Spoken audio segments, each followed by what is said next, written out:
To have you participate in the most exciting advance in tennis instruction in years. We believe our instructional videotape series can turn your game into winning tennis. This can be achieved by viewing and learning in your own home, without distractions, at times convenient to your schedule, and can be repeated as often as you like. These unique tapes provide premium quality visual results far exceeding all others in the marketplace today. So just sit back and watch how the pros do it. These tapes, when supplemented by on-court lessons and experience, will help to correct any flaws in your game. Ten Sports is proud to introduce to you Russell Crispell. Russ is the head tennis professional at the Buffalo Hilton Sports Complex and the Westwood Country Club in Buffalo, New York.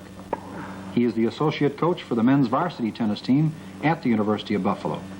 In addition, he is a certified United States Professional Tennis Association teaching pro.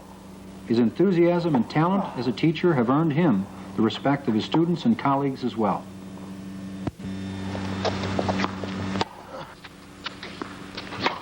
Oh, yeah, that was great.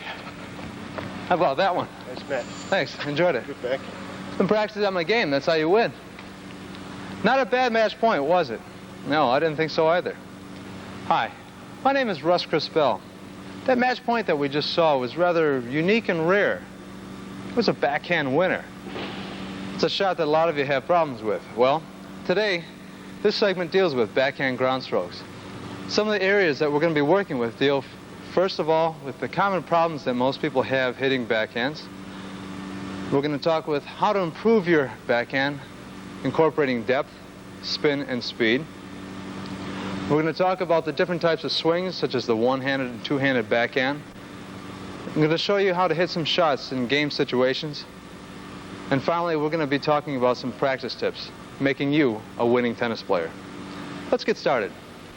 The Dreaded Backhand is a title that I'd given about 2 or 3 years ago during a clinic.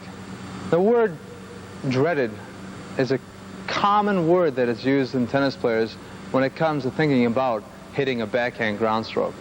Some of the problems that occurred is the fact that most people are just afraid to hit it. They don't know how exactly to hit it, nor do they really want to hit a backhand. Instead, they'd rather run around it and hit a forehand.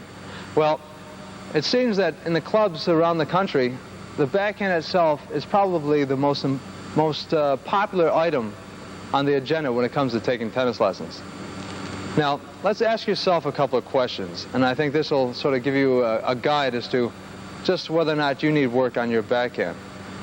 The first question is, when a ball is hit towards you, you're sort of in the center of the court, and it's hit right towards you, do you run around it? Do you hit a forehand, or do you hit your backhand? Think about that question. And the other question is, does it deal with when you start a point in play, you know, when you're practicing or hitting a shot, when you start it from the ground, is that shot from the ground hit with your forehand? Chances are it is. Very seldom do you see someone start a point with their backhand. Well, today we're going to try to reverse that trend. We're going to make it so that you can hit around your forehand and have hitting backhands, and we're also going to have it so that when you start a point off, let's make it a rule from here on out that you hit backhands, no feeds with a forehand. The number one problem that I have seen in backhands, typically, irregardless of the grip, a person has a tendency to do what I call the flying elbow syndrome. And that flying elbow is basically leading with the elbow before the racket. As you can see, my racket heads back here, and this is when they make contact. Elbow sticking way out here, the racket head's still late. What they end up doing then is just trying to muscle the ball over with that arm. If it's a one hand or two hands, had to muscle it over and I'm trying to flip it. All right? That's the number one problem, the elbow, the flying elbow syndrome. Obviously, a good way of correcting that very quickly is tuck the elbow into the side, lead with the racket head. That's one way of improving that. The other area that is a common mistake with a lot of people is dealing with the racket head itself. Tying it in with the elbow. Think of generating the racket head first. The racket head leads in the stroke. Not the wrist, not the elbow, but the racket head. Always think racket head when you're trying to deal with end product. If your ball's flying up long, if the ball's going in the net, it's what the ball does on the strings that makes the end result. The racket face is open up, you make contact, the ball goes up in the air. If the racket face is too closed, obviously you're going to go down into the net. So you have to accommodate for the shot that you're making an attempt to hit with. The racket face open, a lot of times is caused by the grip itself being so far over here. Now, there can be two ways of doing it. One, you can accommodate it by rolling the racket head forward. But if you notice, the wrist is now, there's nothing holding on to the grip, holding on to the racket. If we were to roll the racket head over forward, now as you make contact, look at the racket face, how it's perpendicular. If the racket face is perpendicular, chances are you're going to hit a good solid flat stroke. If you're brushing up with it perpendicular, you have a nice topspin ground stroke.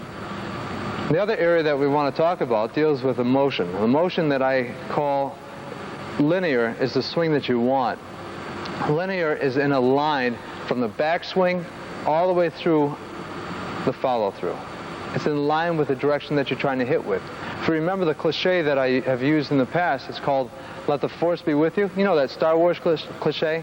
Let the force be with you. Swing in the direction that you want the ball to go to. The other swing, instead of the linear, which a lot of people have, is called the horizontal.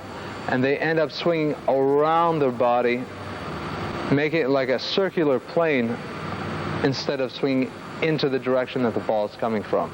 Some of the ways to improve your game is what I call ground stroke intelligence. Ground stroke intelligence basically is learning to hit the right shot in the appropriate situation. First of all, you need to work on your depth. If you envision a traffic light, think of the red being about from right at the net or a foot higher. That's the red part of the light. You don't want to hit in that area. That's bad. That's danger. One more foot above that is the yellow light. That's the caution light. You can hit there, but you still have to be cautious, because if you miss-hit your shot a little bit, chances are it might go in the net as well. When the light turns green, that's when you hit 3 feet or higher above the net. That increases your margin of safety over the net and makes your ground stroke, 1, safer, and 2, deeper into the court. As far as incorporating spin into your shot, some of the things that we need to work on or know how to do it is basically your swinging pattern of the racket head.